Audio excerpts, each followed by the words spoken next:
دیکھیں، تبلیغی جماعت کے ایک بہت بڑے عالم جن کا تعلق مسلک دیوبند سے ہے، مولانا طارق جمیل، پوری دنیا میں خطابات کرتے ہیں اور وہ اپنے بیانات میں ظاہر ہے اپنے مسلک کا پرچار کرتے ہیں،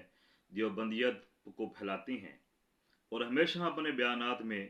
یہ کہتے رہے کہ جنازے کے بعد دعا مانگنا جائز نہیں ہے، یہ شرک ہے، ناجائز ہے، اور کل خانی کا اہتمام کرنا، ساتے کا اہتمام کرنا، ختم پڑھنا، قبرستان جانا، قبر پہ جانا، دعا مانگنا، یہ سب جائز نہیں ہے، ہمیشہ یہ بیانات کرتے رہے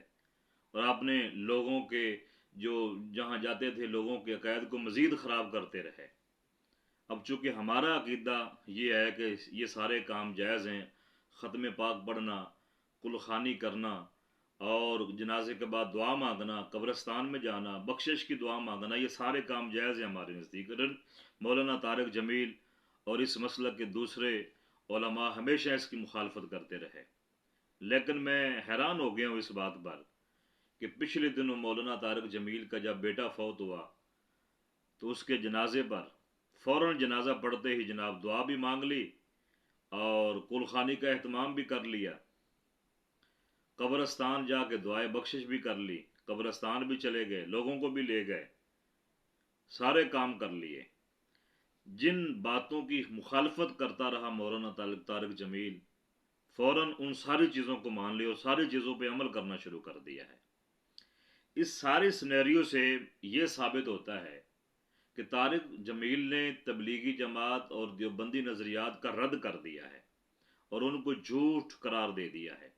اور اس نے اپنے اس عمل سے ثابت کر دیا ہے کہ جس نظریے کی میں تبلیغ کر رہا ہوں یا جس نظریے کی میرے جیسے دوسرے اس مسئلے کے عالم تبلیغ کر رہے ہیں وہ غلط نظریے کی تبلیغ کر رہے ہیں۔ اگر وہ ان کا نظریہ ٹھیک ہوتا اور جس نظریے پہ وہ تبلیغ کر رہے تھے وہ ٹھیک ہوتا تو یقیناً وہ یہ کام اپنے گھر میں یہ سارے کام کم از کم نہ کرتا جہاں پہ اس کو 100% اختیارات تھے۔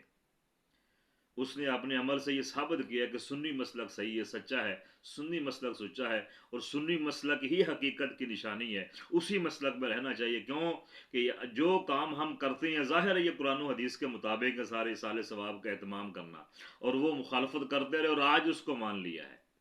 طارق جمیل، مولانا طارق جمیل، یا تو اس نے علم نہیں پڑھا اور اگر پڑھا ہے تو اسے محسوس ہو گیا ہے کہ سچا مسلک سنی مسلک ہے، جس کی تبلیغ وہ کر رہا ہے وہ مسئلہ سچا نہیں ہے، تو بہتر یہی ہے کہ چھوڑ دیں اس کو، چھپ چھپا کے کیا کرنا، چھوڑ دیں اور سر عام آ جائیں، مسلک اہل سنت و جماعت اختیار کر لیں۔ اور رائے بینڈ تبلیغ جماعت کا جو مرکز ہے ان کے لیے بھی میرا پیغام ہے، اگر تم طارق جمیل کو مانتے ہو تو پھر آ جاؤ اہل سنت میں شامل ہو جاؤ، چھوڑ دو اس مسلک کو، اور اگر طارق جمیل کی ان باتوں کی مخالفت کرتے ہو تو پھر ان کو تبلیغی جماعت سے نکال دو۔ اس نے تو ثابت کر دیا ہے کہ اس مسلک حق کا مسلک جو ہے وہ اہل سنت و جماعت ہے، اس لیے یہ وہ سارے کام جس کی مخالفت کرتا رہا بیانات میں، اپنی تبلیغ میں، اسی پہ عمل پیرا ہو گیا۔ میں اللہ کا کروڑہ شکر ادا کرتا ہوں جس رب نے مجھے وہ مسلک عطا کیا کہ جس میں مجھے شرمندگی نہیں ہے، قرآن کے بھی مطابق ہے، نبی کے فرمان کے بھی مطابق ہے، اور اللہ سے دعا کرتا ہوں اللہ مجھے ساری قدم آخر اسی پر رکھے، جب موت آئے تو اسی عقیدے پر موت آئے۔